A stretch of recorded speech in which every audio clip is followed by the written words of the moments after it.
जय परमेश्वर भाइयों, हिंदू मुसलमान अंग्रेज सभी देवता लोगों को जय परमेश्वर भाइयों, जय परमेश्वर। तो भाइयों, सात अनूपदास महाराज लिखी किताब जगत हित कारणी पेज नंबर 42 से आज पढ़ करके सुनाते हैं। तो भाइयों, हिंदू मुसलमान अंग्रेज और सातों आठों विलायतों के राजा बादशाह व रैयत सबके आगे हाथ जोड़ करके अर्ज है, यह किताब जगत हित कारणी एक बार जरूर पढ़े और पढ़ करके इंसाफ करे।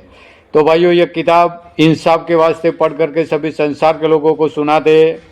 तो सभी संसार के लोगों को और राजा महाराजा और सातों आठों विलायतों के राजा बादशाहों से अर्ज है, यह किताब पढ़ करके एक बार इंसाफ करे। जय परमेश्वर। तो यह किताब पढ़ करके परमेश्वर के लेखे सभी संसार के लोगों को सुनाते। तो भाइयों, यह किताब पढ़ करके सुनाना हमने हमारा फर्ज समझा है। जय परमेश्वर भाइयों, जय परमेश्वर। तो भाइयों, सात अनूपदास महाराज इस किताब में बता रहे हैं कि हिंदुस्तान के सौदागर महाजनान बनिए बेईमान, राक्षसी विद्या का पाप चला रहा है और राक्षसी विद्या के पाप से भाइयों इन सौदागर महाजनान बनियों ने मैं को और मौत को सहारे कर लिए। जय परमेश्वर भाइयों।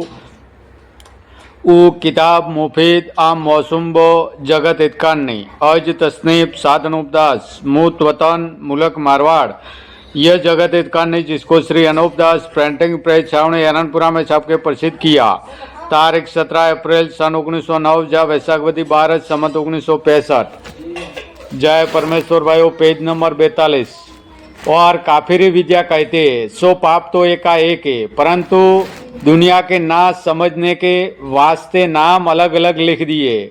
सो यह चतुराई दुनिया के ना समझने के वास्ते की है, मगर दुनिया यह ख्याल नहीं करती है कि पहले रावण, हरणाकंस, कंस, कारुण वगैरह ने राक्षसी विद्या का पाप चलाया था। जब वो भी इन बनियों की तरह से कुछ का कुछ सुझाते थे, सो यह बात दुनिया में प्रकट है कि यह बातें राक्षसी विद्या से सुझाते थे, लेकिन यह बनिए तो रावण वगैरह से भी ज़्यादा कुछ का कुछ सुझाते। सो इस बात का ख्याल किसी को भी नहीं होने देते। पेस्तर मैं भी संसार की तरह से भुला हुआ था, क्योंकि मुझको राक्षसी पाप से जब तक कि इन बनियों ने दुखी नहीं किया था, जब तक मेरे को कुछ खबर नहीं थी। और अब तो जो कुछ मेरे ऊपर हो चुकी है वो बीती हुई लिखता हूँ, और मुझको तो इन सौदागरान ने तरह तरह की जाल साजिशियाँ दिखलाई है। इससे मैं बार बार लिख कर तुम भूले हुए शख्सों को खबरदार करता हूँ, क्योंकि इन बनियों ने फक्त दुनिया के नाम का पाप ही चलाया है और पाप से ही बुरा करते हैं। सो मुझको इनका पाप मालूम हो गया, जिससे मैं आप लोगों को वाकिफ करता हूँ और लिखता हूँ, और तुम सब संसार अपनी अपनी आंखों से देख रहे हो कि जैसा जुल्म चलाया है। सो जिन जिन रजवाड़ों में ऐसा पाप चलाया, सो सब संसार दरियापत करके देख लो कि इन बनियों ने बूढ़े आदमियों और औरतों पर कैसा जुल्म किया कि उन्हों को डाकी डाकन बनाया, जिसका हाल तुम संसार के लोगों जरा दिल लगाकर सुनो कि जो छोटा गांव है उसमें 150 डाकनियाँ बनाई है, और जो कि उससे बड़ा शहर है वहाँ पर बहुत सी डाकनियाँ बनाई है, परंतु जो बूढ़े मर्द औरत है तो वो तीरथ समान है। सो वेद और पुराणों में भी लिखा है और दुनिया में भी जानते हैं कि बुजुर्ग होता है वो तीरथ के मादिन है, मगर इनके सर बदनामी दे दिए।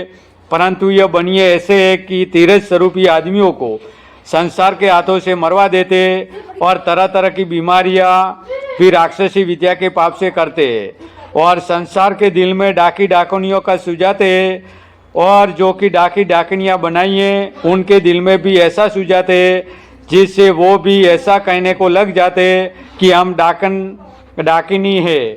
सो इस वजह से ऐसी ऐसी बातें कहने को लग जाते कि उनकी अक्ल इन बनियों ने अपने राक्षसी पाप से ऐसी खराब कर दी है।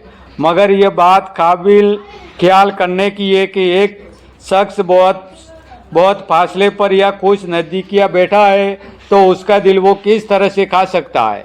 जय परमेश्वर भाइयों, जय परमेश्वर।